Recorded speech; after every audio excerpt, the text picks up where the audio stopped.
Olá, boa tarde. Começa mais uma edição do nosso painel regional Debates, sempre com você de segunda a sexta-feira, a partir da 1h30, com personalidades aqui da região metropolitana e do Brasil, nas nossas bancadas, debatendo, discutindo junto com você o nosso crescimento, o desenvolvimento, os temas importantes que fazem a pauta aqui da Baixada Santista e do Brasil também. Sempre a reprise às 8 da noite, 20 horas, portanto, e às 10 da noite, às 22 horas, o painel regional segue aqui na nossa grade, sempre recebendo figuras ilustres, figuras importantes aqui da região, com entrevistas e temas relativos e relacionados aqui à Baixada Santista e ao Brasil também.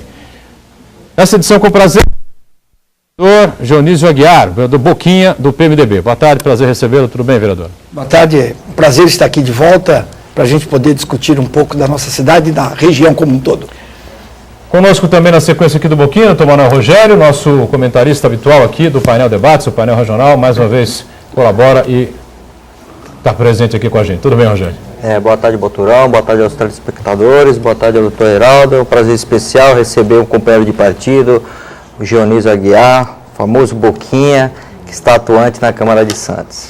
Muito bem, e fechando o nosso time nesta edição, o nosso companheiro jornalista Heraldo José dos Santos, mais uma vez conosco. Tudo bem, Heraldo? Boa tarde. Tudo bom, Boturão? Boa tarde, vereador Dionísio Aguiar, Boquinha, boa tarde, doutor Rogério, e a você que em casa nos assiste. Muito bem, eu lembro sempre que o telefone está sempre aberto para você participar com a gente, 3017-9110, envie aí a sua pergunta, o seu comentário, enfim, a sua opinião a respeito dos assuntos que a gente coloca em discussão, coloca em debate aqui ao longo do painel regional Debates desta edição. Pelas redes sociais, pelo Facebook, você compartilha com a gente também, Facebook/painel regional, facebook.com/painel regional. Pelo site do Santa Cecília TV, o nosso Santa Portal, você tem lá o ícone painel regional, você clica lá e em tempo real confere o que a gente está debatendo, o que a gente está discutindo aqui no programa. Quando o painel Debates está encerrado, imediatamente ele fica disponibilizado no YouTube. Você vai lá, acessa e acompanha o programa, revê o programa ou alguns detalhes, alguns momentos importantes, caso você tenha perdido.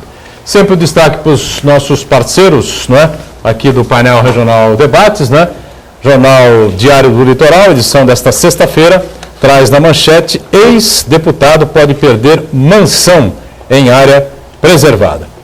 Completando aqui essa manchete, que diz respeito a uma área lá da Prainha Branca, em Guarujá, propriedade de Evandro Mesquita, que não é o músico, evidentemente, nem o ator, o cantor, ator, evidentemente, é um ex-deputado, filiado ao PMDB, teria sido construída após tombamento da Prainha Branca. Esse é um assunto realmente complicado.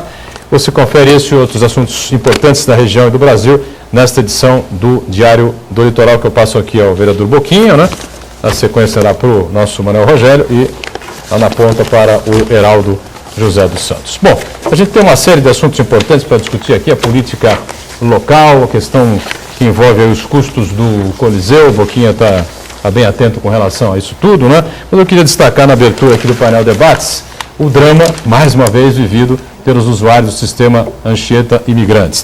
A Artesp, e até o próprio governador Alckmin anunciou aqui no último final de semana, definiu que desde o dia de ontem foi quinta-feira, dia 10, os caminhões que desceriam a serra, única e exclusivamente pela via Anchieta, pista sul, seriam obrigados e só utilizariam uma faixa. Qual é a faixa que os caminhões utilizariam? Segundo a determinação da Artesp, Agência Reguladora de Transportes do Estado de São Paulo, a faixa da direita. Bom, os veículos de comunicação aqui que foram acompanhar essa movimentação aqui, foram em loco, verificar o que estava acontecendo, o que é que passaram para os leitores, para os telespectadores, hoje pela manhã e durante a noite de ontem. Não deu nada certo. Os caminhões continuaram cruzando a faixa da esquerda, fazendo ultrapassagens, A faixa da esquerda teria que ficar para as vans, para os ônibus e, claro, para os veículos de passeio também que se utilizassem da via Anchieta, E não aconteceu nada disso, Os caminhões de menor porte, os caminhões mais leves, ultrapassando, usando a faixa da esquerda para ultrapassar da direita, travando o trânsito, enfim. Eu acho que, se não houver fiscalização, e uma fiscalização intensa no sistema Anchieta Imigrantes, isso jamais vai funcionar. E aqui o Boquinha, que recentemente se utilizou também do sistema e foi vítima dessa situação, avaliar, o Rogério também que bate sempre nessa tese, o Heraldo também comenta muito sobre isso, avaliasse essa situação aí. Na verdade, esse anúncio que o governador e os técnicos da Artesp anunciaram no sábado passado, a gente tem que lembrar que a pista da Anchieta só tem duas. Né? Só dois, não tem 3 faixas de rolamento, é só 2 faixas.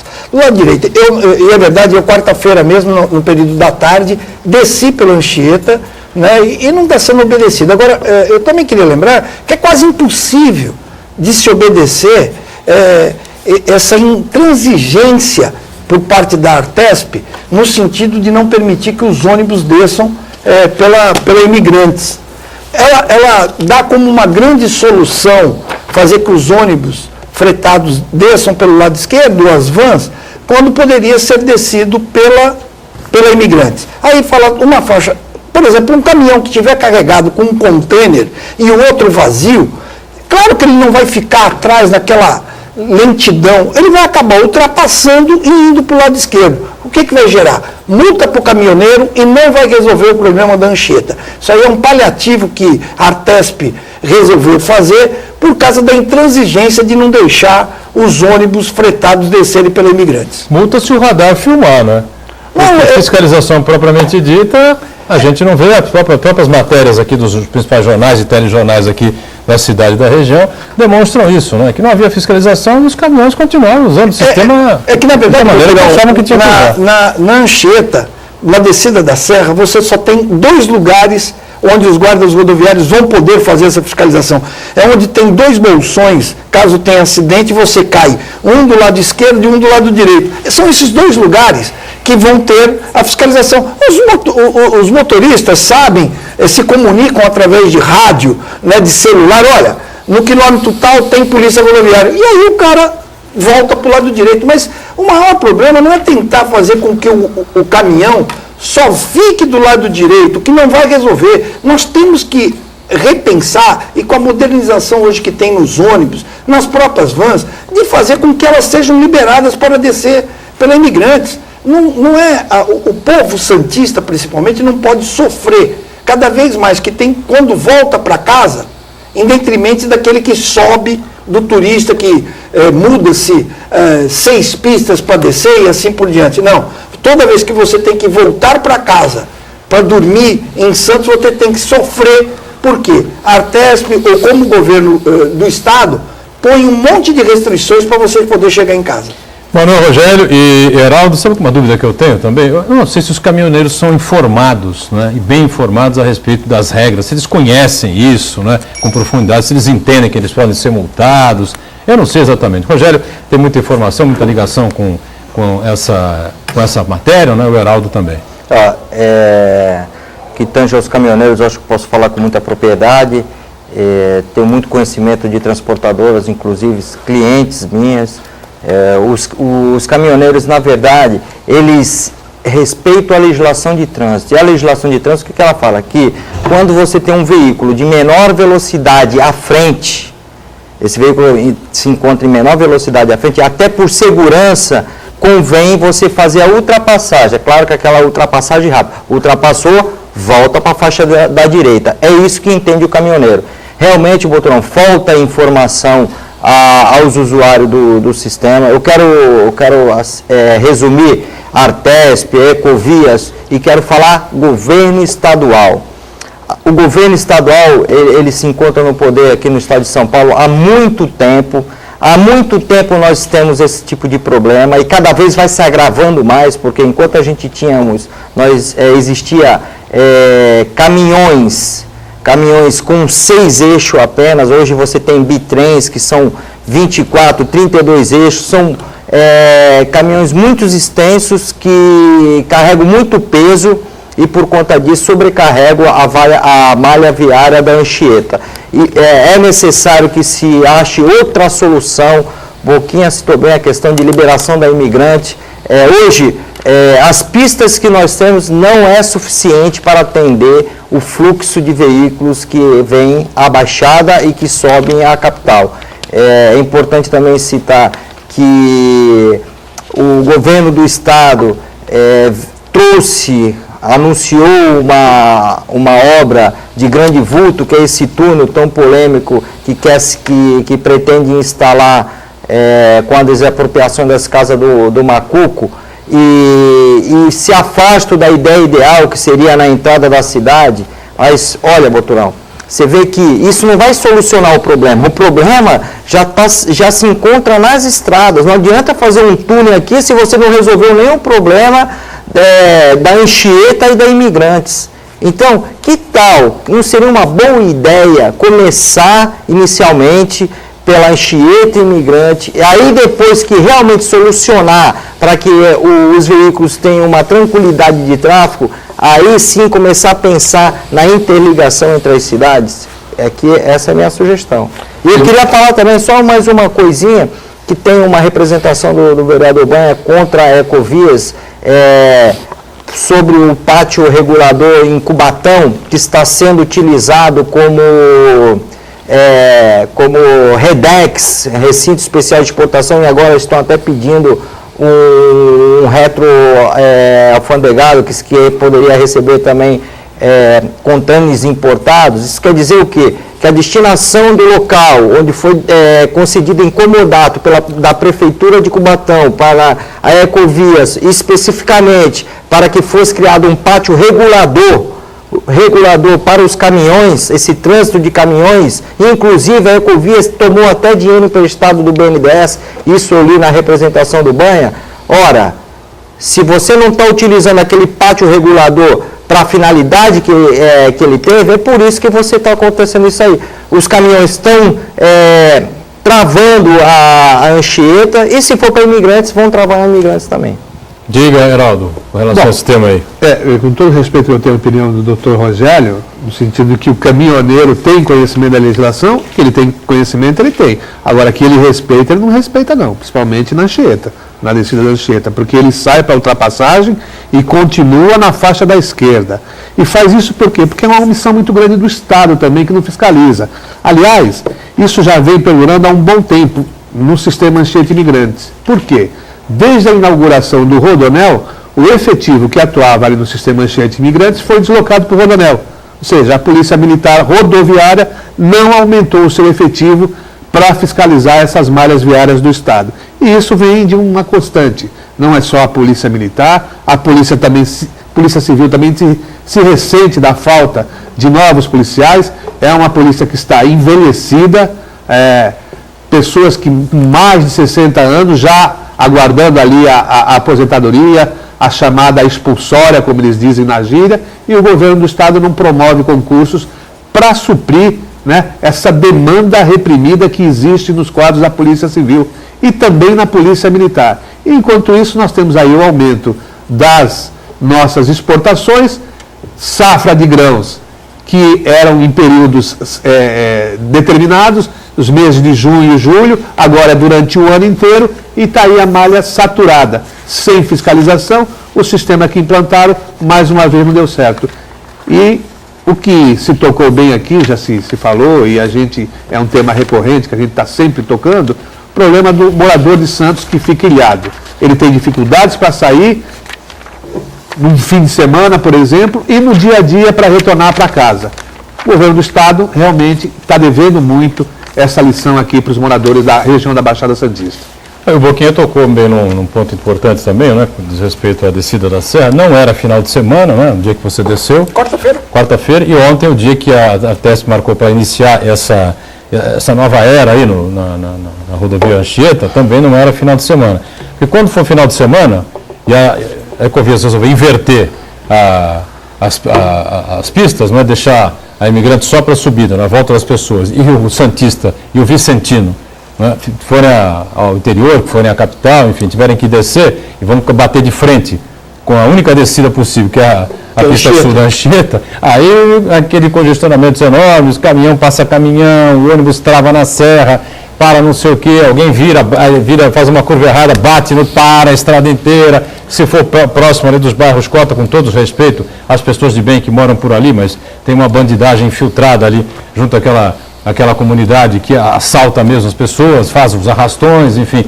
É uma situação que está difícil de se resolver, viu? Acho que só grandes investimentos no sistema de imigrantes mesmo, sei lá, se uma outra rodovia, fala-se muito na Parelheiros, poderia desembocar em Itanhaém, fala-se em mais uma outra pista, eu não sei o que vai acontecer ali, para que a gente alivie o sistema Anchieta Imigrantes. Como disse o Heraldo, né, o Porto continua crescendo e crescendo muito, a safra continua aumentando cada vez mais, né, era junho, julho, um pouquinho de agosto, agora praticamente o ano todo, enfim, a movimentação é cada vez maior, cada vez mais constante. Bom, que situação importante, e traz aqui o Boquinha, né, para falar um pouquinho também sobre investimentos, manutenção em próprios públicos aqui da cidade, né, Boquinha? Você que é um estudioso do tema, pertenceu à Comissão de Finanças, né, na Câmara, na legislatura anterior, e você continua aí meio que, ou muito, indignado com relação ao que aconteceu lá no Teatro Coliseu, é isso?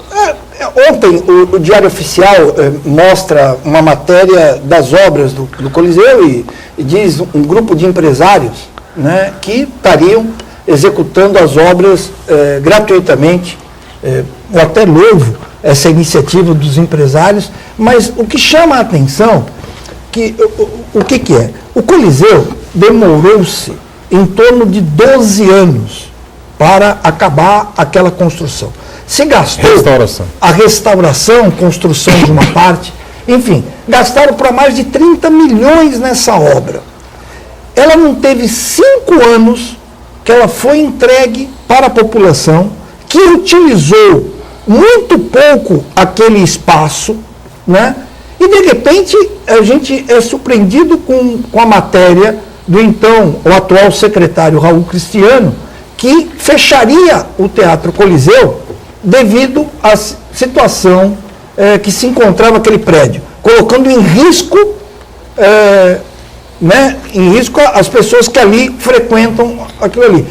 Bom, é isso que está me deixando, e ontem eu inclusive fiz um pronunciamento na Câmara, que me sentia um verdadeiro idiota, né, por ter sido vereador por 4 anos, né, em 2000 e 2004, no meu primeiro mandato, eu estive à frente de uma comissão que acompanhava as obras e chamava a atenção, porque sempre ou não era o repasse do governo do Estado, do DAD, ou o que vinha nunca era suficiente. Todo mundo chamou a atenção o quanto de milhões, eu não tenho mais, a cifra chega até próximo ou mais dos 30 milhões que foram gastos naquele prédio. Não é possível, em 5 anos, você tenha que gastar mais 3 por parte da iniciativa privada. Alguém tem que ser responsabilizado por isso.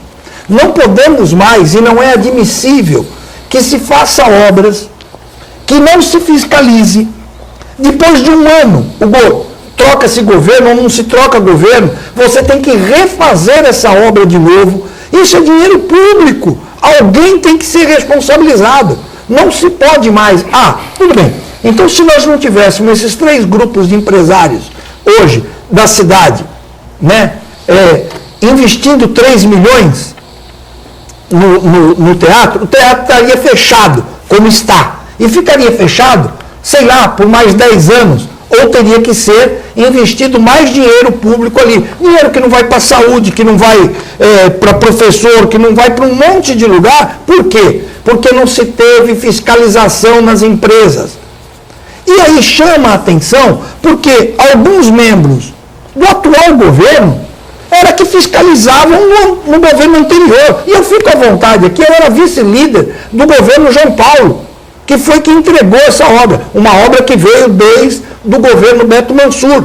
Agora, não, no governo Davi Capistrano. Não, que estava parado, mas dos repasses da verba. Quando eu vejo que se gasta e ninguém vai ser responsabilizado, era como da outra oportunidade que eu estive aqui no programa, eu falei, é a mesma coisa do aluguel. Aluga-se uma policlínica do Gonzaga, se paga um ano inteiro 15 mil reais de aluguel mês e não se utiliza a casa. Isso aconteceu onde? A policlínica do Gonzaga. Do governo passado, né? Do governo passado. O governo atual teve que reformar a casa de novo, que vai ter a transferência. Porque ela está fechada, né? Sim, ela está fechada. Só que eu moro do lado da atual policlínica, que está caindo aos pedaços, que os funcionários têm mal condições de trabalhar, só que ainda estão lá. Por que se pagou esse aluguel esse tempo inteiro? Estas coisas que a gente tem que ver, não pode mais ficar calado, que a pessoa gasta, não fiscaliza e não acontece nada.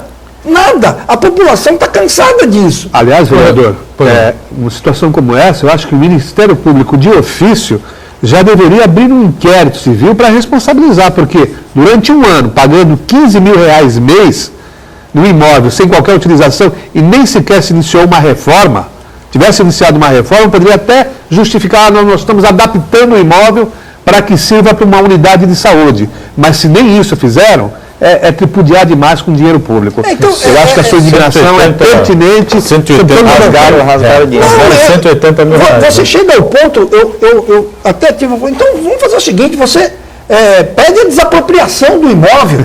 Então. É tanto imóvel sendo alugado, sem a mínima necessidade. Eu acompanhei pela Comissão de Finanças quanto se gasta. Na saúde gasta-se verdadeiras fortunas. E no atual agora, já se gastava na gestão anterior de aluguéis. Eu brinquei, olha, poderiam ter alugado a minha casa aqui do lado, da antiga Policlínica do Gonzaga. Aliás, isso começou no governo do PT. Eu teria ido morar em qualquer outro lugar. Agora, a gente não pode admitir. Aí chega essa questão, o que está me deixando da questão do Coliseu, propriamente dito, porque desde que foi fechado, o secretário, inclusive, num gesto, eu acho até responsável, se ele dizia, o secretário atual, Raul Cristiano, que tinha um risco eminente de acontecer uma tragédia, fechou. Ora bolas. Então, até dezembro, toda a população correu risco de vida e ninguém fez nada. Não sabia que aquele telhado lá poderia vir abaixo, que a laje estava com problema de infiltração e aí todo mundo se cala. E aí, vou dar um depoimento aqui, nós estamos em cima do break aqui, depois eu volto com o Manuel Rogério para poder avaliar. Aqui no secretário de... Secretaria de Cultura, né? A Secretaria de Cultura que é responsável pelo equipamento. Atual Raul Cristiano, quem que era? Era o Carlos Pinto. Carlos Pinto. Secretário Carlos Pinto era o secretário anterior do governo do Papa. Só vou dar um depoimento rápido aqui, já dei esse depoimento aqui. Eu não fui muitas vezes ao Coliseu, não, mas eu me lembro de duas vezes. Uma em 2010, né? Finalzinho de 2010, show da Diana Ross, tá certo? Sentei lá em cima, num lugar reservado lá, graças a um convite que recebi de um casal amigo, né? E um cheiro insuportável, né? Um cheiro insuportável onde a gente estava, mofo puro, né? As paredes já umedecidas, né? Bolor, infiltrações evidentes, né? Falei isso a um representante lá da prefeitura, não obtive resposta. Meses depois voltei ao Coliseu em 2011, num show do João Carlos Martins, que trouxe a baquiana e a bateria da escola de samba Vai Vai, né? Pela qual ele desfilou, homenageado, você estava nesse também, né? Foi aberto a todo mundo, enfim, todo mundo sentou onde deu, aquela coisa lá. Os corredores alagados, lembra disso? Lembro. Corredores completamente alagados. Infiltração de cabo a rabo, de cima a baixo, do teto ao chão, né? Minha esposa brincou comigo e falou assim, se essa pilastra cair, mata o maestro lá embaixo, né? Eu falei, se eu acontecer isso, mata, nós vamos descer junto, né? Desci e tal, acabou o show, cumprimentei as pessoas, falei com o responsável pelo teatro, falei, escuta, acho que a situação está meio complicada aqui, não? Não, estamos vendo, e viram no que deu, né? Quanto tempo faz isso, Moturão? 2011. Quem era o secretário? Final de 2011. Não, era o mesmo. Na inauguração, o ar-condicionado não funcionou. Eu lembro que Não funcionou na inauguração, foi em 2006, janeiro de 2006, né? Zeriquini passou mal. Passou mal porque era verão. Deixa eu fazer um intervalo, claro, porque nós estouramos aqui o break, daqui a pouco a gente invade o segundo bloco e vai embora, né? Vamos para o intervalo rápido e a gente volta em instantes com o painel Debates. Voltamos ao segundo bloco do nosso painel Debates, nesta edição com prazer conversando com o vereador Geonísio Aguiar, vereador Boquinha, do PMDB aqui da cidade de Santos, com o nosso Manuel Rogério e também com o Heraldo José dos Santos. Segue o 3017-9110 para você entrar em contato com a gente, enviar sua pergunta, seu comentário, ou participar também, claro, compartilhar sempre pelas redes sociais aqui no painel Debates. O assunto segue ainda sendo o Teatro Coliseu, né, a obra que durou um tempo enorme, né, para ser entregue, como o Boquinha mesmo relembrou no bloco anterior, né? E agora estamos aí com uma reforma, a iniciativa privada entrou, são dois grupos empresariais importantes, né, que estão fazendo lá parte de ar-condicionado, parte do teto, enfim, e parece que agora, no começo do ano, o Coliseu já vai ser novamente entregue à comunidade, mas repito, né, graças, né, à intervenção da iniciativa privada, porque o poder público realmente tem uma dificuldade enorme para tocar esse tipo de obra importante. Não sei se o Heraldo e o Rogério têm algo a completar com relação a esse assunto. Eu tenho a completar a minha preocupação, Boturão, para onde está indo o dinheiro e da onde veio o dinheiro. O dinheiro é público, ainda que tenha participação da iniciativa privada, as pessoas têm que entender que essa participação ela tem uma contrapartida. Isso vem pela lei Rouanet, em que a empresa privada, quando ela investe no patrimônio público ou investe na iniciativa da cultura, ela tem uma contrapartida do poder público, que é a isenção de determinados impostos, a diminuição na carga tributária por conta desse investimento que ela fez. Então, é dinheiro que está saindo do poder público. É dinheiro que seria pago em impostos, e esses impostos poderiam ser investidos em outras coisas. Eu fico preocupado, já falei isso aqui no programa, às vezes um colega, o Boquinha, que foi vereador, voltou para a Câmara Municipal de Santos, deve ter muito tipo de pedido. O Heraldo, que é jornalista também atuante, deve ter muito tipo de pedido de colegas que ligam e falam assim: ora, pô, preciso de uma vaga na UTI, olha, eu estou com a minha mãe no corredor do pronto-socorro. Tanta gente precisando de saúde, gente que precisa de uma vaga na escola para um filho, e você vê essa malversação do dinheiro público, o dinheiro público indo pelo ralo, e ainda mais quando se fala de Coliseu. É um negócio que, assim, Boturão, aviltar a inteligência, sofismar a inteligência do santista, essas contínuas reformas do Coliseu. Eu vejo aqui, depois eu quero fazer uma pergunta, depois da manifestação do Heraldo, quero fazer uma pergunta aqui para o Boquinha. Ele no jornal fala assim: obras não duraram 5 anos, é caso de improbidade administrativa. A lei de improbidade administrativa, ela tem um item que ela fala que o administrador público, ele pode ser improbo até no caso de não ser aferido culpa ou o dolo dele. Só o fato dele ser um administrador e aquilo ocorrer na administração dele pode estar sendo imputado como improbo numa ação de improbidade administrativa. Eu queria saber se alguém vai propor alguma coisa nesse sentido de estar responsabilizando realmente esses que malversaram o dinheiro público. E o que pode acontecer com esse administrador público? Perde os direitos políticos e ainda tem que devolver o que foi gasto, mal gasto pela administração pública. É um fato até interessante, eu quero citar aqui, até parabenizar a Cimes, que nesse caso do propinoduto que teve no metrô de São Paulo, ela já está se posicionando que vai fazer uma auditoria e, se for o caso, ela vai restabelecer o que foi pago a mais pelo poder público à empresa. Acho que todas as empresas deviam fazer isso. Heraldo, acho que essa questão típica do Coliseu, o Rogério levanta aqui até com possibilidade de malversação do dinheiro público, é uma grande manutenção, né, dos próprios públicos, que a gente vê que não acontecem por total deficiência ou falta de condições financeiras, eu não sei bem, por parte do poder público, né? Sim, no caso específico do restauro do teatro, o problema ocorreu ali, porque toda aquela verba veio exatamente para se fazer o que tinha que ser feito. E se não fez, passado poucos anos, começa essa infiltração toda, quer dizer, o dinheiro não foi devidamente gasto naquilo que deveria ter sido feito, quer dizer, é uma malversação, entendo dessa forma. Agora, o que espanta mesmo, o Boturão e amigos aqui da mesa, é que a gente imaginava que essas pessoas que estão imbuídas da gestão pública tivessem, né, a lisura no trato. E, lamentavelmente, isso não tem ocorrido. Tem chegado a meu conhecimento inúmeros contratos da administração pública que a gente percebe claramente desvios criminosos ali. Essas questões estão sendo devidamente estudadas e, no tempo devido, serão levados ao Ministério Público. A gente pensou que os costumes políticos seriam morigerados, mas, lamentavelmente, isso não vem acontecendo. Quer dizer, se deixa assim uma frouxidão, e à medida em que se estabelecem inúmeros convênios, contratos, verbas federais, essa coisa toda, não se tem ali a honestidade dos contratos, dos gestores, e fica aí essa situação, prédios inacabados, colocando em risco a vida, né, dos espectadores ali do teatro. Essa questão do Museu Pelé é outra situação também que não tem a transparência. Eu relembro aqui que no início da legislatura nós tivemos um vereador que foi visitar a obra lá, o Douglas, e não deixaram ele entrar, criou um atrito até com a Câmara Municipal. Quer dizer, por que isso? Por que não é aberto? Por que isso não mostra o que está sendo feito? Quanto está gastando?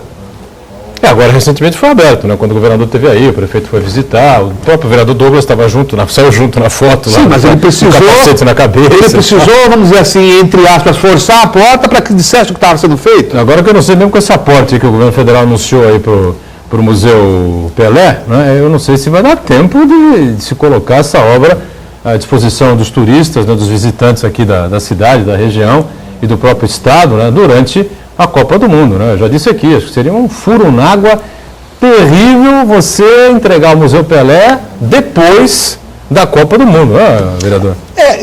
Eu só queria até dar uma linha de raciocínio. O pior não é gastar o dinheiro público, é gastar esse dinheiro público mal, né? Na questão especificamente para voltar do Coliseu, gastou mais do que 30 milhões.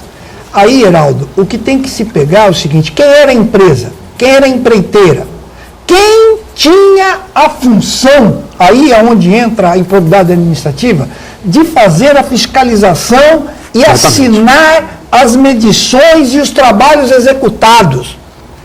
Aí está o problema. Alguém ali assinou e pagou. Se não viu, ou se viu com um olho só o que era sendo feito, o que se entregou ali, vai ter que responder. Agora, o que não pode, a gente vê e gasta de novo. Um outro detalhe, por exemplo, você vai hoje na São Francisco, ontem, ou há 2 dias atrás, asfaltaram o trecho da São Francisco, quem desce ali o viaduto para pegar São Francisco. Se as pessoas não lembram que estão nos assistindo, eu acho que no ano passado, asfaltaram aquele mesmo trajeto, aquele mesmo pedaço ali, umas 3 ou 4 vezes, onde o bonde se passava. Deram desculpas mil, que era o bonde, que era a curva do ônibus, que era o ônibus que freava. Ora bola, será que a quantidade de asfalto ali foi o que estava no contrato? É estas coisas que a gente agora tem que ver, porque as pessoas estão nos cobrando cada vez mais. Nós estamos numa cidade que tem um orçamento de 230 milhões e 300 milhões de reais. Vai para agora 2014. 2 milhões e 300 milhões. Por exemplo, há coisa de 15 dias atrás, numa audiência pública da Secretaria da Saúde, aparece o Senat, que é um órgão que para cuidar de dependente químico da Zona Noroeste, que tem uma verba ali, que foi de um projeto há 5 anos, sem executar a obra. Não há necessidade desse equipamento na Zona Noroeste? Claro que é. Quantos adolescentes não conseguem internação para cuidar da dependência química? Né? E está lá o dinheiro. Começou-se a obra agora, coisa de 1 mês atrás. Mas se ficou durante 3 anos sem usar dinheiro. Então, verba, dinheiro tem. Só que está se gastando muito mal esse dinheiro, ou se gastam 2 vezes. Tem várias outras obras. E eu quero deixar claro assim, não é do atual, agora governo que tem de 8 meses, do governo da qual eu fui vice-líder até o ano passado, que foram feitos 2 ou 3 vezes, porque aquela empreiteira ou aquela firma que contrataram não executou o serviço direito. Eu lembro um caso específico da Policlínica, da Areia Branca. Ela foi feita, foi entregue. Depois de 30 dias, chovia no telhado. A empresa não tem como fazer. Ora, bola, ela não pagou. Em todo contrato de licitação, você tem um tempo que você é obrigado tipo um seguro, né? Como se a gente compra um carro, tem a garantia, né? Essas garantias, por exemplo, no Teatro Coliseu, não foram vistas. não foram cobradas da empresa? Você queria te interromper, mas já te interrompendo, com relação ao Coliseu, houve um momento em que a obra não acabava, né? 6, 7, 8 anos já, né? Que rolava aqui os investimentos e a restauração do Coliseu. Uma figura importante do governo Beto Mansur, que atravessou os 8 anos do governo Papa e que agora continua na linha de primeiro escalão do governo Paulo Alexandre, me disse o seguinte, numa emissora de TV e uma emissora de rádio, né? Depois de uma entrevista, falou, o cachorro está comendo o rabo. Eu falei, você quer dizer o que com isso? Isso, em obra de engenharia, diz o seguinte, a coisa está rolando tanto tempo, que aquilo que já foi feito para trás, né, já está começando a apresentar problema, já vai ter que ser refeito de novo antes de terminar o que está sendo feito na frente. Entendeu? Ou seja, demorou tanto a obra a terminar, aquilo que começou a ser feito na parte de trás do Coliseu, né, começou a gerar problema quando você estava começando a chegar na parte da frente. Ou seja, estenderam a obra num tempo quase que interminável, durante 11, 12, imagina 11 anos para você fazer uma restauração. Mas às vezes é o que o Heraldo perguntou, às vezes quando você não tem a questão da manutenção no poder público, eu fui administrador regional da Zona Noroeste, você tem mão de obra para fazer esse serviço. Se você pensar o serviço público como uma empresa, você tem uma quantidade muito grande de funcionários que você pode fazer essa manutenção periódica sem deixar que aquele prédio vire uma ruína para você ter que contratar uma empresa terceirizada, se pagar 3 vezes mais do que você teria que gastar, aí você adita o contrato desta empresa.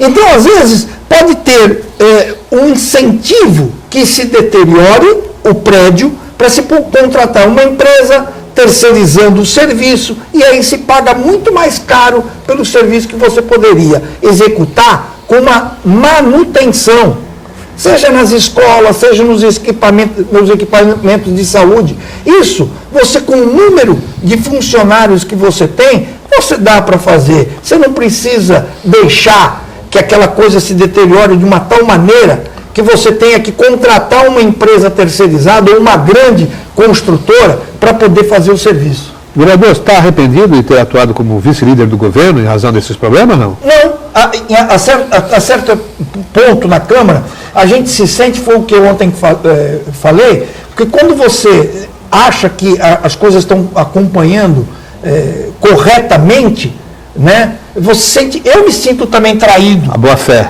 De boa fé. Né? Então, por exemplo, porque o que me chama a atenção é, agora no começo do ano, mudou o governo. Aí o atual secretário vê e fala o seguinte, olha, tem risco, vou fechar porque tem risco. Ora bolas, então eu fui irresponsável, né? Eu fui irresponsável até o final do ano passado, como vereador, de não ter visto que aquilo ali corria risco para mim, para minha família, para a sua família, todos aqueles que frequentaram. Você não era responsável pela manutenção? Não era, mas era como na Câmara uma função de fiscalizar o Executivo, eu me considerei... Mais do que isso, deu aval. Que dei aval e que não cumpri com a minha função.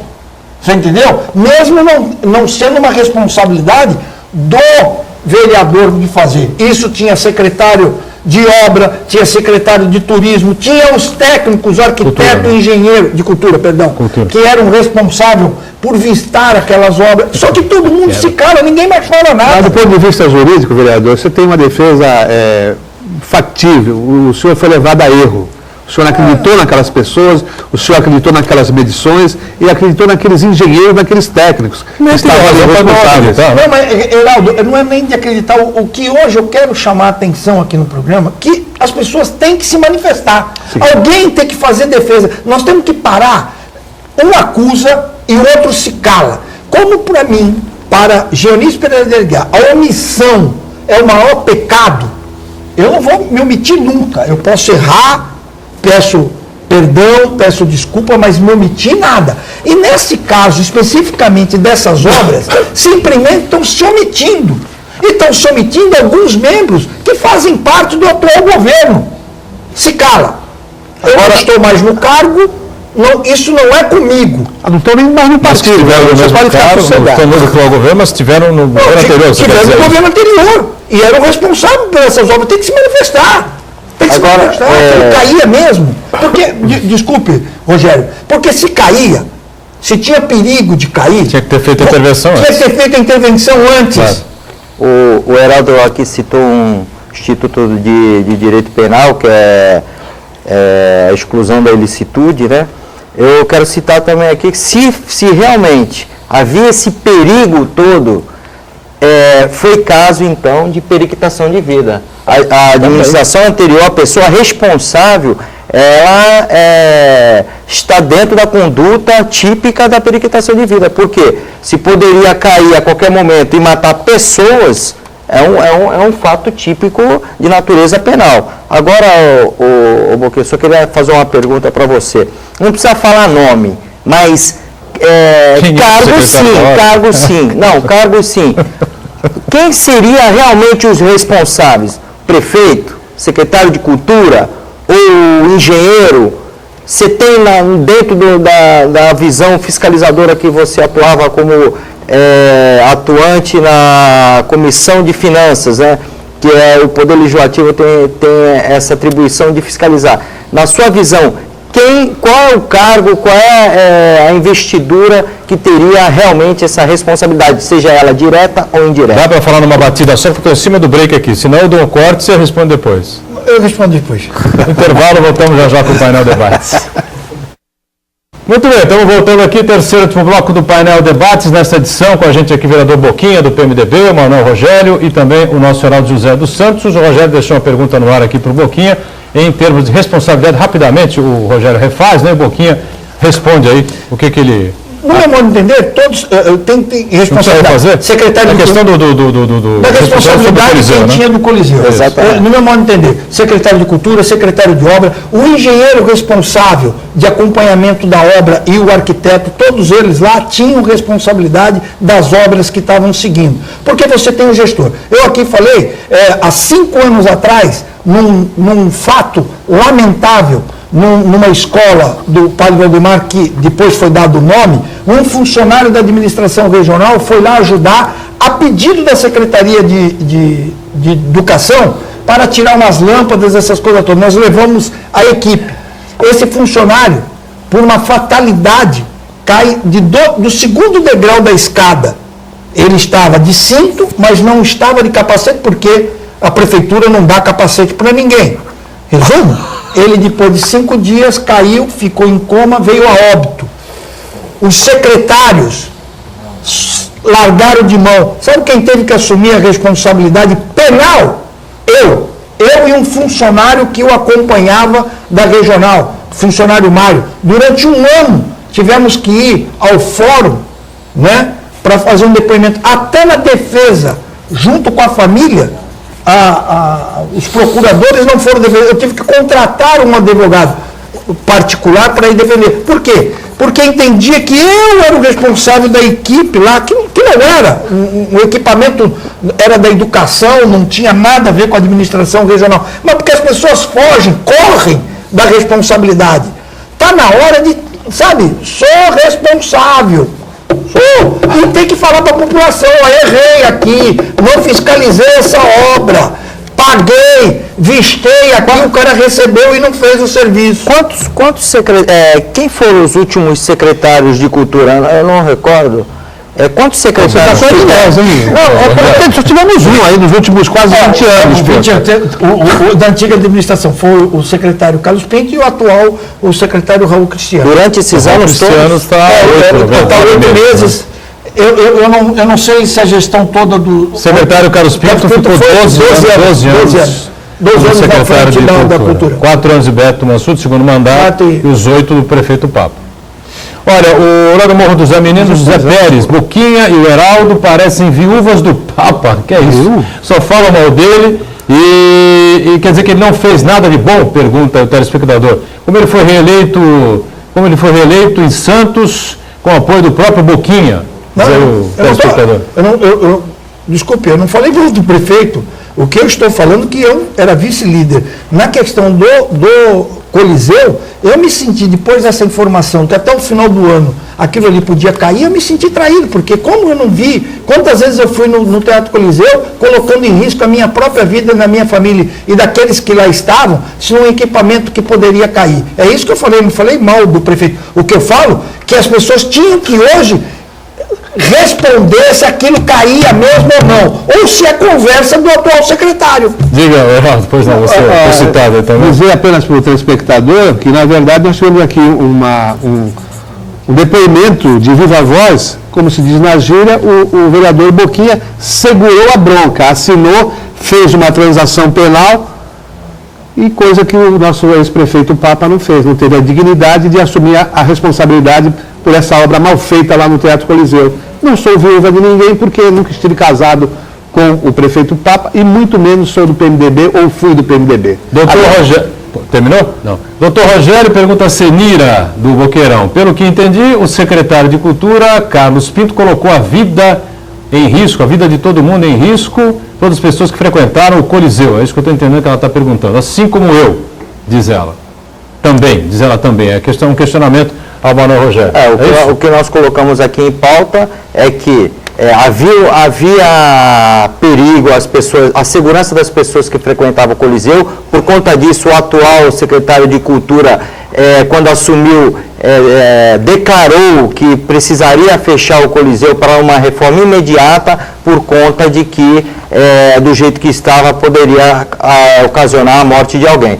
Se na ocasião estava funcionando com perigo de desabamento, é claro que houve uma periquitação de vida. Quem foi o culpado, aí fica a alusão ao que o Boquinha falou. As pessoas que são responsáveis pelos seus atos têm que assumir essa responsabilidade, ter coragem e vir a público e falar, não, realmente, se tem que fechar, vou fechar, se tem que reformar, vou reformar, mas assumir o cargo que tem.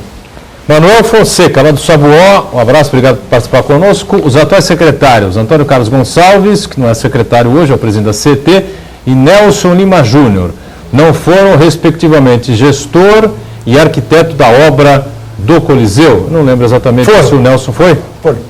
O Antônio Carlos era secretário de obras. E o Nelson. Então ele era gestor? Eu não sei se tinha a função de gestor, mas acompanhava a obra. Eu não teria que olhar no processo, mas era um dos responsáveis da obra. Antônio Carlos Gonçalves foi secretário de obras do governo Beto Mansur, no primeiro mandato do prefeito Papa, depois houve uma cisão lá na secretaria, né? A secretaria foi dividida pelo prefeito Papa. Mas isso agora nos últimos 2 anos, que aí passou por já estava reinaugurado, já estava entregue o Coliseu. Cosme da Areia Branca diz assim, infelizmente, nem os problemas de trânsito, tanto Anchieta e imigrantes, que tantos anos têm problemas, nunca serão resolvidos, mas infelizmente, como ano que vem e ano de eleições, vai aparecer um monte de candidatos que vão dizer que vão resolver aí, um defamando o outro, sem soluções para mim, para ele no caso, né? Só demagogia mais uma vez. Você acha isso, Boquinha? No caso da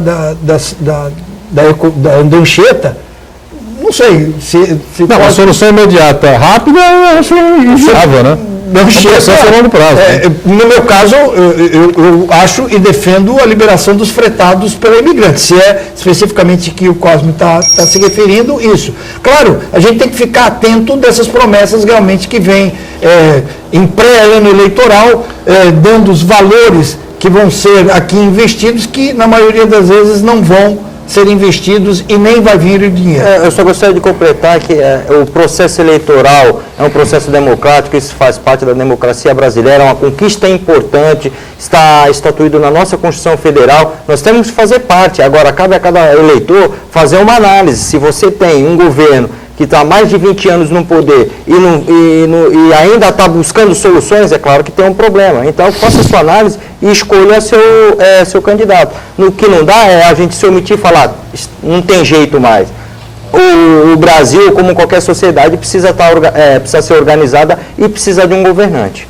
Uriel Vilas Boas diz assim, o Heraldo fez uma afirmação sobre o efetivo da polícia, porque essa questão não é discutida de forma coletiva pelos representantes dos legislativos, executivos, conselhos de segurança e organismos sindicais dos servidores. Diga aí, Heraldo. Eu acho que deveria. Nós tivemos aqui a visita aí nessa semana do subsecretário de Segurança Pública, viria o secretário, não veio por conta daquelas manifestações lá em São Paulo, os Black Bloc lá, que viraram até um carro da Polícia Civil, e lá o governo agora quer usar da Lei de Segurança Nacional para punir esse pessoal, que já, o casal preso já está em liberdade, né? Eu acho que a Lei de Segurança Nacional, eu acho que é um recurso muito extremo. Nós temos uma legislação aí que pode ser aplicada para esses vândalos. Agora, de fato, o legislativo, aí, os executivos e a sociedade como um todo deveria discutir sim essa questão de segurança. Para o Boquinha, a Fabiana da Aparecida diz assim: quando vai começar a construção das moradias? Vão começar as construções de moradias nos 3 terrenos da União. Quais são os 3 terrenos da União? Esses terrenos há praticamente 2 anos foram passados para o município, então no governo do João Paulo, são o que a gente chama a área das tripas, né, é conhecido assim, uma área da União voltada para a construção de casas populares. Esses terrenos já foram passados para o município, tinha no convênio um prazo de 1 ano para fazer um projeto executivo. Isso é um tema que até gostaria de sugerir aqui em pauta de vocês, que é a questão de moradia.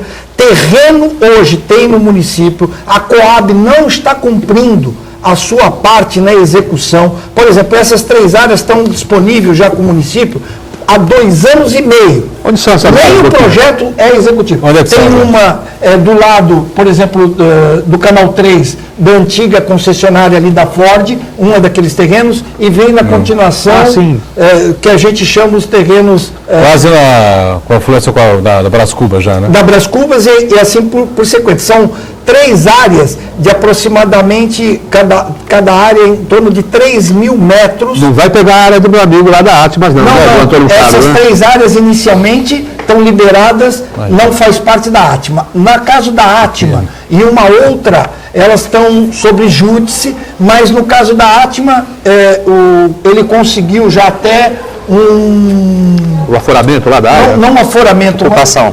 Como você executa a obra, o habite já foi dado por parte da prefeitura. Então, eu acredito que esta área, eles tiveram êxito judicialmente, não vai ser afligida. Mas é uma preocupação muito grande, porque nós temos um déficit habitacional muito grande no município e as coisas não andam. Só não se estendendo, eu também chamei a atenção, há coisa de 20 dias, a Coab fez um contrato, colocou no edital, gastando quase R$300 mil para fazer um projeto executivo ali na Vila Santa Casa, né, que, desculpem, é um absurdo, com tanto arquiteto e engenheiro na companhia, para que contratar uma empresa para fazer um projeto executivo daquela área? Boquinha, eu quero saber o seguinte: você é uma importante liderança do PMDB, é o primeiro suplente do partido, hoje está respondendo como vereador, né? O PMDB perdeu aí aquele que seria o grande puxador de votos para 2014, a próxima eleição, ou quem sabe para concorrer até